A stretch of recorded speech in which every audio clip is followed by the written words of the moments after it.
இன்னைக்கு நம்ம எதை பத்தி பார்க்க போறோம் கேட்டிங்கன்னா used ball point pens use பண்ணி டாய்ஸ் எப்படி மேக் பண்றது அப்படின்றத பத்தி தான் பார்க்க போறோம்.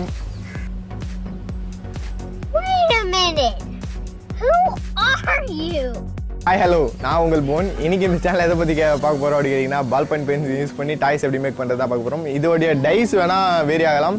உங்களுக்கு என்ன மாதிரி டாய்ஸ் தேவையோ அதுக்கேற்ற மாதிரியான டைஸ் வந்து நீங்கள் யூஸ் பண்ணிக்கோங்க. நான் இன்னைக்கு பார்த்தீங்கன்னா நம்ம பொம்பரம் அப்படி சொல்லக்கூடிய இந்த டாய் தான் மேக் பண்ணியிருக்கேன். வாங்க வீடியோக்குள்ள போகலாம்.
நம்ம எதை பற்றி பார்க்க போகிறோம் அப்படின்னு கேட்டிங்கன்னா பால் பாயிண்ட் பென் யூஸ் பண்ணி டாய்ஸ் எப்படி மேக் பண்ணுறது பார்க்க போகிறோம். பொம்பரை செல்லுற காமிடா மேலே